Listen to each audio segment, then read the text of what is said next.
The year was 1066, and across the windswept coastlines of Europe, a terror that had haunted the continent for 3 centuries was finally meeting its match. For generations, the mere sight of dragon-prowed ships on the horizon had sent entire populations fleeing inland, their hearts pounding with primal fear. The Vikings had carved their legacy in blood and fire, transforming from raiders into conquerors, from sea wolves into the rulers of kingdoms. But on this autumn morning, as Harald Hardrada's massive fleet approached the English coast, carrying what would be the last great Viking invasion, destiny was about to deliver its final verdict on an age of terror. What weapon could possibly stop warriors who had terrorized Europe for 300 years? What force could finally bring down the descendants of Thor's hammer-wielding berserkers who had sacked Paris, conquered England, and established kingdoms from Dublin to Kiev? The answer lies not in some miraculous new technology or supernatural intervention, but in something far more profound and devastating than any Viking axe or Danish sword could ever be. Medieval Europe in the 11th century was a continent transformed by centuries of Viking raids and conquests. These weren't the savage barbarians of popular imagination, but sophisticated warriors, traders, and empire builders whose influence stretched from Greenland to Constantinople. Their longships had revolutionized warfare, allowing rapid strikes deep into enemy territory before defenders could mobilize. Their warrior culture had produced some of history's most feared fighters, men who believed death in battle guaranteed entry to Valhalla's golden halls. By 1066, Viking civilization had reached its absolute zenith. Their kingdoms controlled vast territories, their trade networks connected distant continents, and their military innovations had been copied by enemies across Europe. They had evolved from simple raiders into complex political entities with sophisticated administrative systems, impressive architectural achievements, and cultural traditions that would influence Western civilization for centuries. Yet this very success contained the seeds of their own destruction. The weapon that would finally defeat the Vikings was not forged in any smithy or blessed by any priest. It was born from the natural evolution of the societies they had spent centuries terrorizing, adapting, and ultimately transforming through their very presence. The story begins with understanding what made Viking warfare so devastatingly effective for 3 centuries. Their military system was built around mobility, surprise, and the psychological impact of their fearsome reputation. Viking longships could navigate both open seas and shallow rivers, allowing warriors to strike where enemies least expected and retreat before organized resistance could form. Their fighters were not just skilled with weapons, but trained from childhood in a culture that glorified martial prowess and death before dishonor. More importantly, the Vikings understood something that many of their enemies did not. Warfare was not just about defeating armies in open battle, but about destroying the economic foundations that supported those armies. A successful Viking raid could cripple a region's ability to field defenders for years to come. Monasteries weren't just targeted for their gold and silver, but because they were centers of learning, administration, and economic activity whose destruction rippled through entire kingdoms. This systematic approach to warfare had allowed relatively small Viking forces to achieve disproportionate results against larger, seemingly more powerful enemies. When Alfred the Great faced the great heathen army in the 9th century, he wasn't just fighting Viking warriors, but confronting a military system that had been perfected through decades of successful campaigns across Europe. But by the 11th century, the world the Vikings had helped create was becoming their greatest enemy. The constant pressure of Viking raids had forced European kingdoms to adapt, innovate, and fundamentally transform their approach to warfare and governance. What emerged was something the early Vikings could never have anticipated when they first pushed their dragon ships into foreign waters. The weapon that would defeat the Vikings was professionalization. Not just of armies, but of entire governmental and social systems that could respond to Viking tactics with unprecedented coordination and effectiveness. Where once Viking raiders had faced poorly organized local militias and unprepared defenders, they now encountered increasingly sophisticated military machines backed by centralized administrative states. Harald Hardrada represented the pinnacle of Viking achievement, but also its final expression. Standing nearly 7 feet tall, battle-tested across Europe and the Mediterranean, he commanded what many historians consider the last truly great Viking army.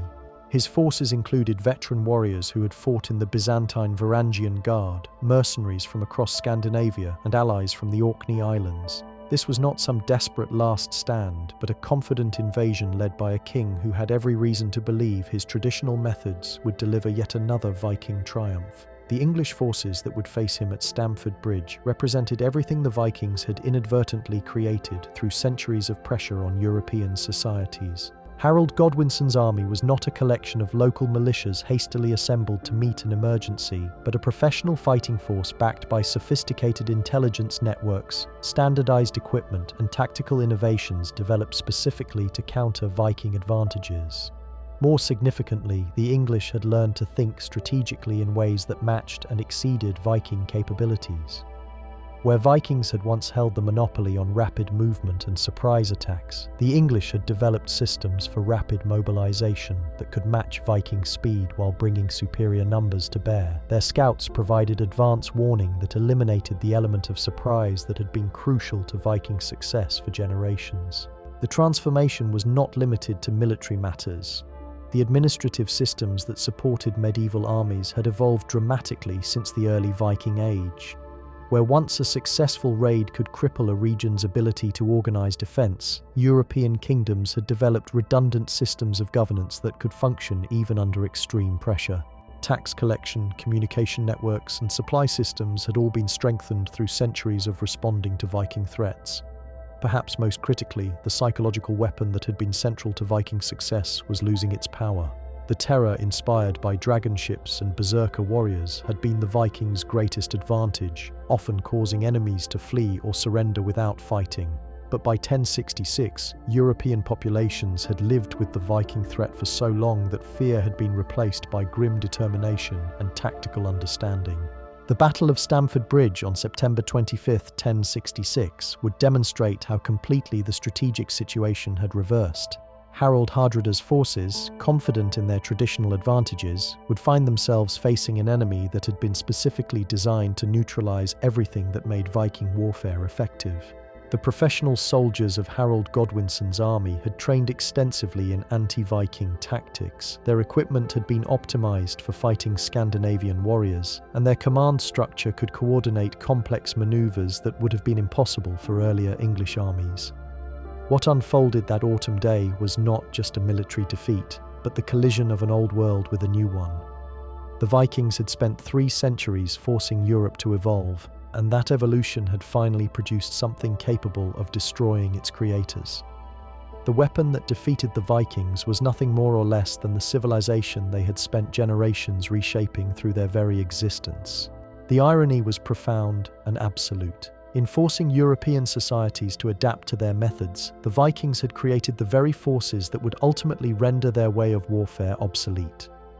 The terror that had once cleared their path now steeled their enemies' resolve. The mobility that had given them tactical advantage now faced coordinated responses that could match their speed, and the warrior culture that had made them feared across the continent now confronted professional military systems that had learned to exploit every weakness in their traditional approach. The morning of September 25th revealed the full scope of this transformation as Harold Hardrada's army prepared for what they believed would be another glorious Viking victory. The Norwegian king had positioned his forces at Stamford Bridge with the confidence of a commander who had never known defeat, his warriors arranged in the traditional Viking formation that had broken enemy lines from Ireland to the Byzantine Empire. But as the English army approached, something unprecedented was about to unfold. Harold Godwinson's forces moved with a precision that would have been impossible for earlier English armies to achieve.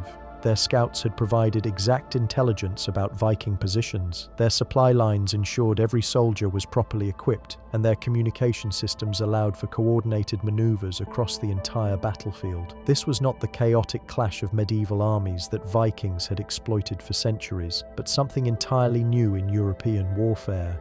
The English had learned to neutralize the berserker charge that had terrified enemies for generations. Their shield walls were deeper and more disciplined than anything Vikings had previously encountered, backed by reserve formations that could reinforce weak points before they collapsed.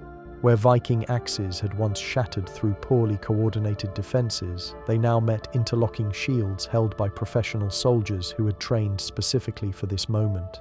More devastating still was the English use of archers in ways that completely negated traditional Viking advantages. Where earlier enemies had used bowmen as skirmishers or siege specialists, the English integrated archery into their battle formations as a tactical weapon designed to disrupt Viking charges before they could build momentum. The psychological impact was profound, as Viking warriors found their legendary courage tested by volleys of arrows that struck down comrades before they could close with their enemies. The battle's opening phase demonstrated how completely the strategic balance had shifted. Harald Hardrada, expecting the rapid victory that had characterized so many Viking campaigns, instead found his forces grinding against an enemy that seemed immune to their traditional tactics. The English army absorbed the initial Viking assault with minimal disruption, then began the methodical process of destroying their opponents through superior organization and tactical flexibility. What made this defeat so final was not just its military completeness, but what it represented about the changing nature of European warfare. The Vikings had succeeded for centuries because they represented a more advanced form of military organization than their enemies could match. Their long-ship fleets, warrior culture, and strategic thinking had given them decisive advantages over less sophisticated opponents. By 1066, that advantage had not just disappeared, but completely reversed. The professional armies, centralized states, and systematic approach to warfare that now characterized European kingdoms represented an evolution beyond what Viking society could produce. The raiders had become the raided, the innovators had been surpassed by their own innovations, and the terror of the seas had met forces that turned their own weapons against them.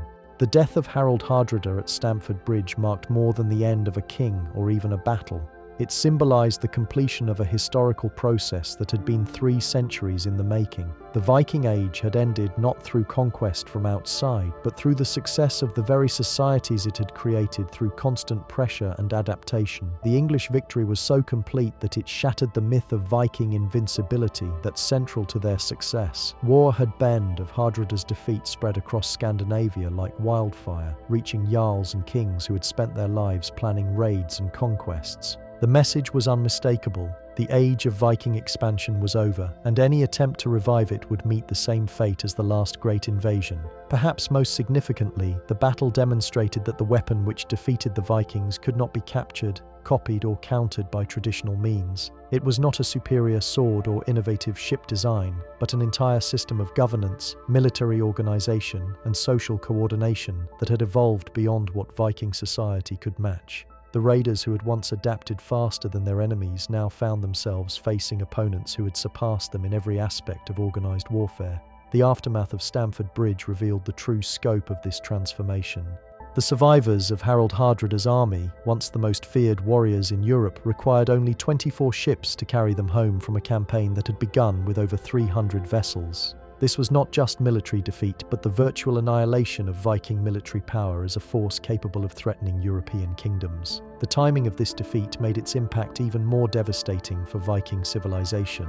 Harald Hardrada had represented the last generation of Viking leaders with both the experience and resources necessary to mount major invasions. His death at Stamford Bridge removed the final obstacle to the complete professionalization of European warfare, ensuring that future conflicts would be fought between organized states rather than between kingdoms and raiders. The weapon that finally defeated the Vikings was evolution itself, the natural development of human societies under pressure.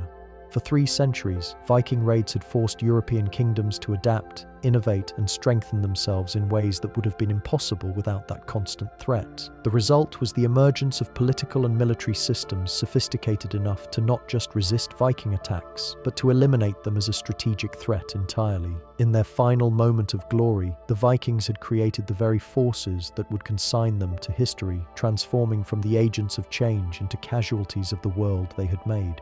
And so the dragon ships that had once struck terror into the hearts of kings now rotted in forgotten harbours, their crews scattered to the winds of history. The weapon that finally defeated the Vikings was not steel or stone, but something far more inexorable, the relentless march of progress itself. Through 3 centuries of raids and conquests, the Vikings had unwittingly forged the very instrument of their own destruction, teaching their enemies to surpass them in every art of war and governance. The last great invasion had become the final lesson in how civilizations rise, adapt, and ultimately transcend their creators.